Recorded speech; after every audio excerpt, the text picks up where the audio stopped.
So mga sangkay, may namataan daw pong mga barko na pandigma ng China sa paligid po ng ating teritoryo. So alamin po natin.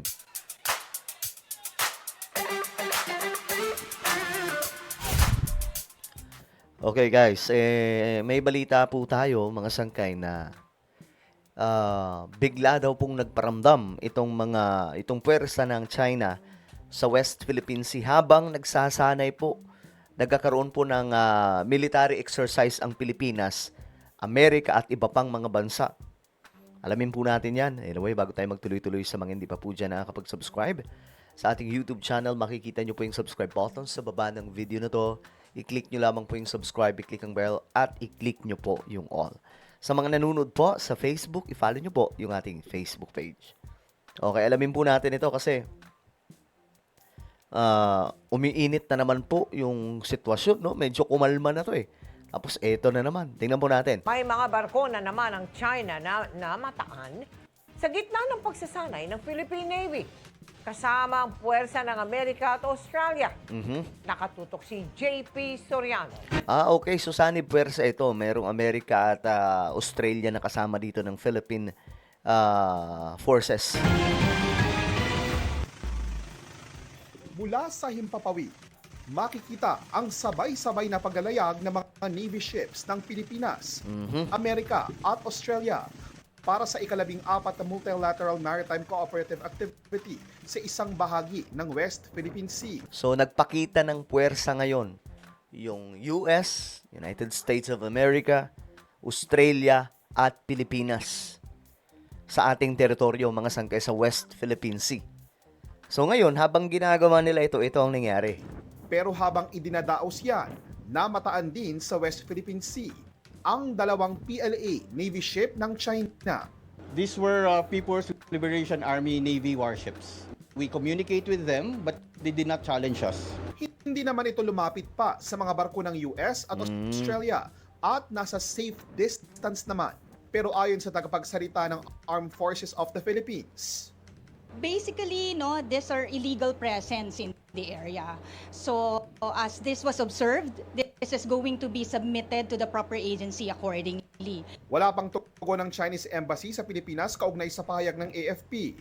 Okay, so ang nangyari, habang nagsasagawa ng military exercise, 'di ba? Sabay-sabay po diyan na naglayag ang Pilipinas, Australia at Amerika. Bigla daw pong itong ng China, mga barkong pangdigma ng China, umaligid-aligid sa kanila. Pero nasa safety naman na area kasi medyo malayo daw po sila. Pero naramdaman mo nila ang presensya, syempre nandyan. Challenge ng militar natin, tinawagan sa radio, pinaalam na mali yung ginagawa nila. Pero mga sangkay, hindi naman daw nag-reply ang China. Kumbaga, hindi na sila pumalag. Kasi, siyempre, andyan po yung Amerika at Australia. Kung makikipagbalyahan pa sila, baka mas lalo pong lumaki ang gulo. Pero dati nang inaalmahan ng China ang mga ganitong uri ng maritime activity sa West Philippine Sea kasama ang ibang bansa dahil nakadadagdag lang daw ito sa tensyon sa rehiyon at hindi nakakatulong sa mapapayapang pagresolba ng issue. Sabi ng Department of Foreign Affairs. Yan po yung yan yung pwersa natin mga sangkay. Cooperation with like-minded countries is meant to deter escalation and fosters peace and stability and demonstrates a united front with other responsible states in upholding a rules-based order governed by international law. Isa ang GMA Integrated News sa mga kasama ng Armed Forces of the Philippines sakay ng pinakabagong guided missile frigate ship ng Philippine Navy, ang BRP Diego Sila. Kabilang sa ginawang pagsasanay ang paglanding ng AW-109 chopper ng Philippine Navy sa flight deck ng BRP Diego Sila. Yan daw ay para ma-master ang maingat at kalkuladong paglapag sa barko, lalo pa at umaandar ito. Ang nagpalipad ng chopper, dalawang babaeng piloto ng Philippine Navy.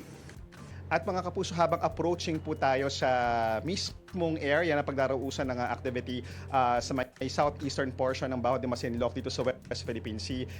Nagpapatuloy yung line formation ng mga Navy ships ng US at Australia na HMAS Toowoomba at USS Dewey, kasama rin po ang Philippine Coast Guard vessel na Teresa Magbanwa.